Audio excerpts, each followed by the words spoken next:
வணக்கம். நான் சுதீர் ஸ்ரீனிவாசன். இது என்னுடைய லாங் ரிவ்யூ. இந்த வாரம் நான் லாங் ரிவ்யூ செக்மெண்ட்ல ஏற்கனவே மதராசி பத்தி பேசியிருந்தேன். இப்போ நான் பேச போற படம் வர்ஷா பரத் இயக்கத்தில வெற்றிமாறன் ப்ரொடியூஸ் பண்ணி வெளிவந்திருக்கிற ஒரு படம். ரொம்ப நாளா நம்ம எல்லாருமே கொஞ்சம் ரொம்ப நியூஸ்லயே இருந்த என்ன மாதிரி சில பேர் கொஞ்சம் ஆவலுடன் எதிர்பார்த்த பேட் கேர்ள். ஸ்கூல் முடிஞ்ச கையோட நான் போறேன்.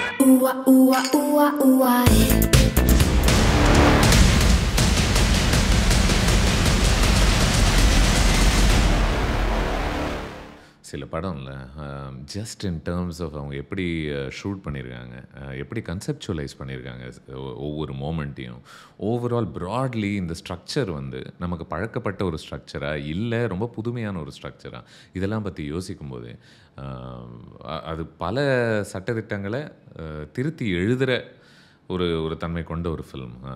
அதுக்காகவே நம்ம பாராட்டலாம் அப்படின்னு தோணுது எனக்கு. பேட் கேர்ள் கண்டிப்பாக அப்பேற்பட்ட ஒரு ஃபில்மாக தான் பார்க்குறேன். இந்த படம் எடிட் பண்ணப்பட்ட ஒரு விதமாக இருக்கட்டும், இது மியூசிக் எப்படி பயன்படுத்துது அப்படிங்கிற ஒரு விதமாக இருக்கட்டும், இல்லை இந்த ப்ரொட்டாகனிஸ்ட் ரம்யா அப்படிங்கிற ஒரு ப்ரொட்டாகனிஸ்ட்டை வச்சுட்டு இந்த படம் என்னென்னலாம் பண்ணுது, உங்களுக்கு ஒரு சராசரியான ஒரு கதையை கொடுக்குதா, இல்லை வரிசையாக சில காதல்கள் சந்திக்கக்கூடிய ஒரு பெண்ணினுடைய மனநிலை என்ன, இந்த காதல்கள் எவ்வளோ அழகானது அப்படின்ற மாதிரி அந்த ஸ்பேஸ்க்குள்ளே இறங்குதா, is it just Premam for a girl அப்படின்ற மாதிரி பல கேள்விகள் நம்ம எழுப்பலாம். But it is none of them. அற்புதமாக இந்த படம் வந்து ஒரு பெண்ணினுடைய ஒரு மனநிலையை, ஒரு பெண்ணினுடைய ஒரு ஒரு ஒரு ஒரு ஃபேஸ் இருக்குல்ல, இதுதானே இந்த கம்மிங் ஆஃப் ஏஜ் ஃபிலிம்ஸ்லாம் சக்ஸஸ்ஃபுல்லாக பண்ணுது. இந்த ஃபேஸில் இருக்கக்கூடிய ஒரு பெண் எதையெல்லாம் சந்திக்கிறாள், அது அவளுக்குள் எந்த மாதிரியான உணர்வுகளை ஏற்படுத்துது, அதில் குற்ற உணர்ச்சிகள் என்ன, அவள் செய்யக்கூடிய எந்த மாதிரி வேலைகள்லாம் அவளுக்கு பிரச்சனையை உருவாக்குது, தன்னுடைய சமூகம் அவளை எப்படி ஏற்றுக்குது, இவள் வழியாக நம்ம அவள் வாழக்கூடிய ஒரு சமூகத்தை நம்ம புரிஞ்சுக்கிறோம், அவள் வீட்டில் இருக்கிறவங்களுடைய மனநிலையை நம்ம புரிஞ்சுக்கிறோம், அவங்க அப்பா அம்மாவை நம்ம புரிஞ்சுக்கிறோம், இது எல்லாமே நடக்குது இல்லை. ஸோ எனவே இந்த படத்தினுடைய ரம்யா எப்படி யூஸ்வலாக ரூல்ஸ் அண்ட் ரெகுலேஷன்ஸ் எல்லாம் விக்ரமில் ஃபஹத் சொல்கிற மாதிரி விதிமுறைகள் ஏதாவது இருந்தால் எல்லாம் மீறப்படும் அப்படின்னு சொல்லுவார்ல, அது போல தான் ரம்யா படமும் அப்படி தான். நீங்கள் இது ஒரு சராசரியான ஒரு படம், எப்படி என்னென்னலாம் உங்களுக்கு யூஸ்வலாக கிடைக்கக்கூடிய ஒரு சந்தோஷங்களோ அதெல்லாம் மனசில் வச்சுக்கிட்டு ஓகே அந்த மாதிரி படமாக இருந்தால் நல்லா இருக்கும்ன்ற ஒரு மனநிலை நீங்கள் போகக்கூடாதுன்னு நினைக்கிறேன்.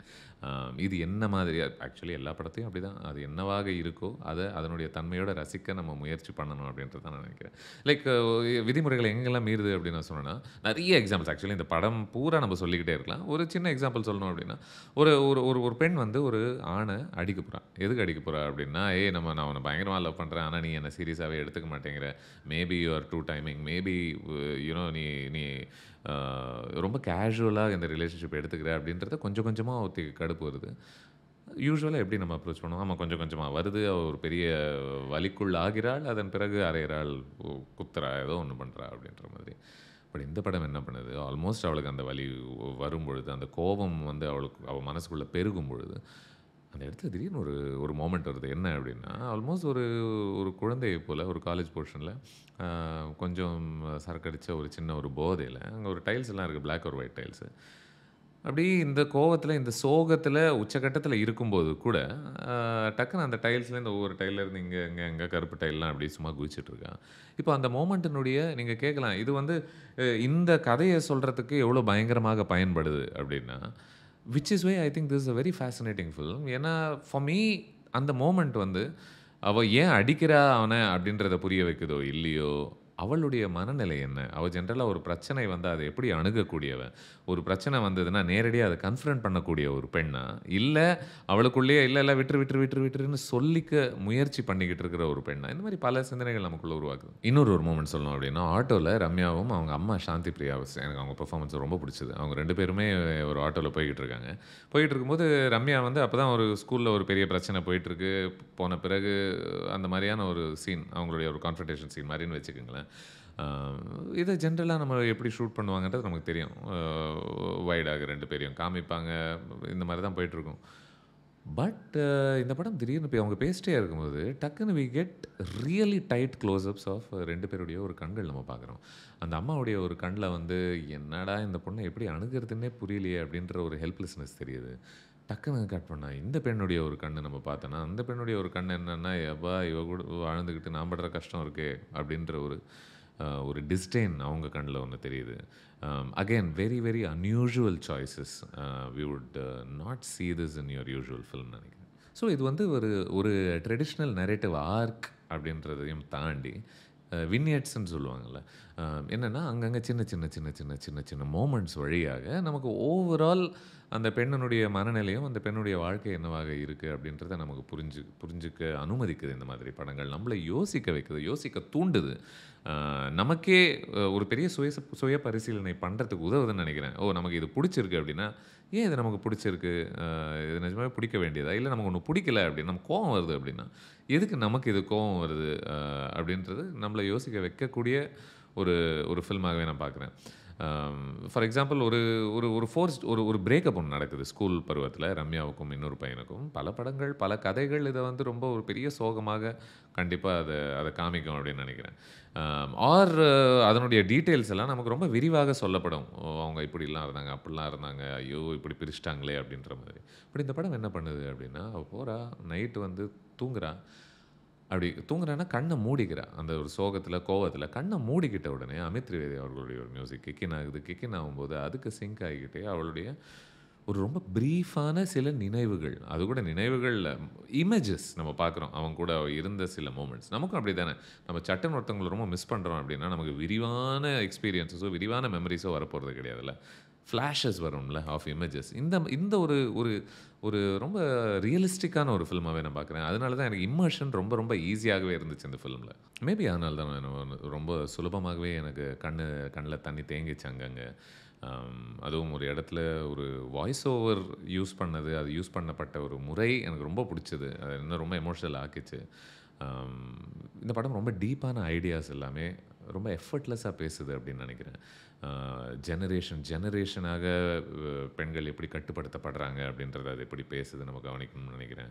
இல்லை ஒருத்தங்களுக்குள்ளே இருக்கக்கூடிய ஒரு வலி, trauma, maybe to they hate themselves, அது எப்படி மேனிஃபெஸ்ட் ஆகுது அவங்க மற்றவங்க கூட பழகக்கூடிய ஒரு முறைகளில், இதெல்லாம் பற்றி யோசிக்க வைக்குது. அதான் சொன்னேன், ஒரு வாய்ஸ் ஓவரை எப்படி பயன்படுத்தணுன்றது கூட எனக்கு ரொம்ப பிடிச்சது இந்த ஃபிலிமில். யூஸ்வலாக நிறைய படங்களில் ரொம்ப லேசியான ஒரு டிவைஸாகவே நம்ம வாய்ஸ் ஓவரை நினைப்போம் இல்லை. ஏன் அப்படின்னா இதை படமாக காட்டுறது கொஞ்சம் காம்ப்ளிகேட்டட் அப்படின்றதுனால எவ்வளோ சுலபமாக அந்த பிளாட்டினுடைய டீட்டெயில்ஸோ இல்லை ஒரு கேரக்டருடைய பேக்ரவுண்டோ ஹிஸ்டரியோ ஒரு லொக்கேஷனோட பேக்ரவுண்டோ ஹிஸ்டரியோ சட்டுன்னு அப்படியே சொல்லக்கூடிய ஒரு தன்மையில் தான் நம்ம வாய்ஸ் ஓவரில் கவனிப்போம். இந்த படம் என்ன பண்ணுது அப்படின்னா, அந்த வாய்ஸ் ஓவரில் படம் ஆக்கிறதுக்கு ரொம்ப கஷ்டமான சில ஐடியாஸை, சிந்தனைகளை வாய்ஸ் ஓவர் வழியாக கம்யூனிகேட் பண்ணுது. என்ன சொல்லுது அப்படின்னா, இந்த பெண்ணுக்கு வந்து ஒரு இடத்துல ஒரு ரியலைசேஷன் கிடைக்குது. என்ன ரியலைசேஷன்? என்னுடைய அம்மாவும் அவங்க பாட்டி எல்லாமே அவங்க மேலே போடப்பட்ட வேலிகள்லேருந்து அவங்க வெளியே வர முடியாமல் அது எல்லாத்தையும் தூக்கி எங்கள் மேலே போடுறாங்க அப்படின்னு சொல்லக்கூடிய ஒரு பார்வையில் ரொம்ப ரொம்ப ஆழமானது, அர்த்தம் உள்ளது, ரொம்ப உண்மையானது. ஆனால் இந்த மாதிரி படம் வந்துட்டு நமக்கு யோசிக்கிறதுக்கான ஒரு ஸ்பேஸ் கொடுக்கும்போது என்ன நடக்குதுன்னா, சின்ன சின்ன மூமெண்ட்ஸ் கூட நமக்கு மெட்டஃபோர் மாதிரி நம்ம யோசிக்கிற ஒரு ஸ்பேஸ் கிடைக்குது. லைக் ஃபார் எக்ஸாம்பிள் ஒரு இடத்துல ஒரு ஃபேமிலி ஃபங்க்ஷன் மாதிரி நடந்துகிட்ருக்கு. அந்த இடத்துல ஒரு குழந்தைய அப்பா அம்மாவை வச்சுட்ருக்காங்க. அங்கே புகைகள்லாம் வந்துக்கிட்டு இருக்கு, ஓமம் மாதிரி ஏதோ பண்ணிகிட்ருக்காங்க. பண்ணிகிட்டு இருக்கிற அந்த ஸ்பேஸில் அந்த குழந்தை அழுதுகிட்டே இருக்குது. ரம்யா என்ன பண்ணுறாங்க, போனோடனே இந்த குழந்தைய இந்த அப்பாவி குழந்தைங்க ஏன் அழ விட்டுட்ருக்கீங்கன்னா அவள் எடுத்துகிட்டு போய் தனியாக கூப்பிட்டு போகிறான். அங்கேருந்து கூப்பிட்டு போய் கொஞ்சம் ஸ்பேஸ் அந்த குழந்தைக்கு கிடச்ச உடனேவே அது அழுகையை நிப்பாட்டிடுது. ஆனால் அலோவ் பண்ணுவாங்களா குடும்பம்? அலோவ் பண்ண மாட்டாங்க. வேற ஒருத்தவங்க வந்து அந்த குழந்தைய மறுபடியும் பறிச்சுக்கிட்டு போயிட்டு அந்த குடும்பத்துக்கிட்டே வச்சிடுறாங்க. மறுபடியும் அந்த புகை வருது, மறுபடியும் அந்த குழந்தை அழுது. அதிலிருந்தே நமக்கு வந்துட்டு ஒரு சுதந்திரம் ஒருத்தங்களுக்கு என்னவாக இருக்கக்கூடும் அப்படின்றத பொறுத்து நமக்கு யோசிக்க வைக்குது. ஒரு கட்டுப்பாட்டிலேயே இருக்கிறவங்க ஒரு அடிப்படை சுதந்திரம் இல்லாமல் வாழும்பொழுது அது எவ்வளோ கஷ்டமாக இருக்கக்கூடும்னு சொல்லி இவ்வளோ மெட்டஃபோர்ஸ்லாம் நம்ம யோசிக்க வைக்குது. வெரி பியூட்டிஃபுல்லி ஷார்ட் ஃபிலிம்னு கூட நினைக்கிறேன். இதனுடைய ஃப்ரேமிங்லாம் எனக்கு ரொம்ப பிடிச்சது. 2-3 டக்குன்னு ஷார்ட் சொல்லணும் அப்படின்னா, ஒரு இடத்துல ஒரு ஓவர் ஹெட் ஷாட் ரம்யாவும் இன்னொரு பையனும் ஒரு பாத் டப்பில் இருக்கக்கூடியது.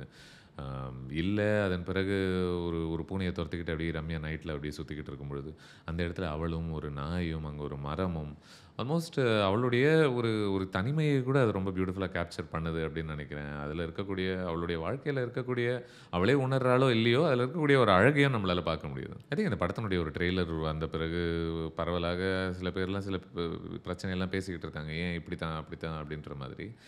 பட் இந்த படம் பார்த்த பிறகு ஒன்று உறுதியாக நம்ம சொல்லலாம் அப்படின்னு நினைக்கிறேன்.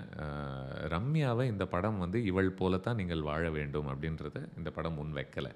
கண்டிப்பாக அப்படின்னு நான் நினைக்கிறேன். இந்த படம் வந்து அவள் செய்வது தான் சரி, அவள் செய்வது தான் முறை, இப்படி வாழும் பெண் தான் அழகான பெண் அப்படின்ற மாதிரிலாம் இது எதுவுமே முன் வைக்காத ஒரு ஃபில்மாக தான் பார்க்குறேன். இன்ஃபேக்ட் இந்த படம் ரம்யாவை கூட கிரிட்டிசைஸ் பண்ணுது. ஒரு இடத்துல வந்து ஒரு ஃப்ரெண்டு இவளுக்கு ஒன்று ஞாபகம் இல்லை தன்னுடைய கடந்த காலத்தில் நடந்தது. ஒருத்தர் கேட்குறா, என்ன உனக்கு ஞாபகம் இல்லையே அப்படின்னு கேட்கும்போது, ஒரு ஃப்ரெண்டு இவளை பொறுத்து ரம்யாவை பொறுத்து என்ன சொல்கிறான்னா, ஆமாம் அவளுக்கு அது நடக்கல, அதனால தான் ஞாபகம் இல்லை. ஸோ அவளையே ரொம்ப செல்ஃபிஷான ஒரு கதாபாத்திரமாக இந்த படமும் பார்த்து அதை கிண்டலும் செய்யக்கூடிய ஒரு ஃபில்மாக தான் இருக்குது. ஸோ எந்த விதத்துலேயுமே இவளை ஒரு ஹீரோயினாக, ஒரு ஹீரோ ஃபிகராக, அப்படியே ஆண்களை எல்லாம் அப்படியே நசுக்கக்கூடிய, பேட்ரியார்க்கியை உடைக்கக்கூடிய ஒரு பெண்ணாக இந்த படம் முன் வைக்கலை. என்னை யோசிக்க வைக்க ரொம்ப தூண்டின ஒரு ஃபில்ம் அப்படின்னு சொன்னேன். ஸோ அந்த முறையில் எனக்கு இன்னொரு யோசனையும் வந்துச்சு. லைக் இந்த படத்தில் நாய்கள் இருக்குது, பூனைகள் பிரதானமாக இருக்குது. அதுவும் அவள் பூனையை வளர்க்குறா, அந்த பூனை வந்து காணாமல் போயிடுது அப்படின்றது ஒரு பெரிய பிரச்சனையை உருவாக்குது ரம்யாவுக்கு. ஸோ இதெல்லாம் பற்றி யோசிக்கும் போது எனக்கு ஒன்று தோணுச்சு. என்ன அப்படின்னா, நம்மளுடைய சமூகம் வந்து இந்த வீட்டில் இருக்கக்கூடிய நாய் போல தான் நம்ம எல்லாருமே இருக்கணும்னு ஆசைப்படுதோ அப்படின்னு தோணுது. எப்படி சொல்கிறேன் அப்படின்னா, ரொம்ப பவ்யமாக சொல் பேச்சை எப்பவுமே கேட்டுக்கிட்டு, சுயமாக நீ சில முடிவுகள் எடுக்காமல், எப்போவுமே இன்னொருத்தரோட ஒரு பெர்மனன்ட் ஸ்டேட் ஆஃப் அட்டாச்மெண்ட்லேயே இருந்துக்கிட்டு, ஏங்கிக்கிட்டு, ஒரு தனிமையை கொஞ்சம் கூட ரசிக்க முடியாத ஒரு நிலைமையில் இருந்துக்கிட்டு, இப்படி தான் இருக்கணும்னு எதிர்பார்க்குதோ, அது ரொம்ப ஒரு ஆரோக்கியமான இடமா அப்படின்றதும் என்னை யோசிக்க வச்சுக்கிட்டு இருந்துச்சு. இதுவே வீட்டில் நீங்கள் பூனை எல்லாம் வச்சுருந்தீங்கன்னு வச்சுக்கோங்களேன், அதனுடைய தன்மை வந்து சற்றே வேறானது. எப்படின்னா, தனக்கு எப்போல்லாம் அன்பு கொடுக்கணும், அன்பு வாங்கிக்கணும் அப்படின்ற ஒரு இடம் இருக்கோ, ஒரு நோக்கம் இருக்கோ, அப்போது அந்த பூனை வரும் உங்ககிட்ட. இல்லை, அது அது அது தன்னுடைய ஒரு ஸ்பேஸை ரொம்ப முக்கியமாகவே பராமரிக்கும். இன்ஃபேக்ட் இந்த படம் முடிவில் ரம்யா தனக்குன்ற ஒரு வீடை ஒன்று கிடைக்கும்போது அவளுக்கு கிடைக்கக்கூடிய ஒரு சந்தோஷம் பற்றி இந்த படம் பேசுது. And than very comfortable within their own skin அப்படின்னு நினைக்கிறேன் பூனைகள். ஸோ இந்த மாதிரி ஒரு அடிப்படையான ஒரு சுதந்திரம் ஒரு பெண் எதிர்பார்க்கறதுனாலேயே அவள் வந்து ஒரு பேட் கேர்ள் ஆயிடுறாளா அப்படின்ற ஒரு கேள்வி எனக்குள்ளே வந்துச்சு. அப்படி தான் நம்ம எல்லாருமே ஒரு வேளை இந்த சமூகம் பார்க்குதோ அப்படின்ற ஒரு கேள்வியும் தோணுச்சு. அதற்கான விடைகள் என்ன அப்படின்னு நீங்கள் கேட்டிங்கன்னா, விடைகள் அப்படிங்கிறத தாண்டி இந்த மாதிரி படங்கள் பார்க்கும்போது நமக்குள்ளேயே அதுக்கான விடைகள் முளைக்கும் அப்படின்னு நான் நினைக்கிறேன். So yes, I have no hesitation recommending Bad Girl as a film that I quite enjoyed.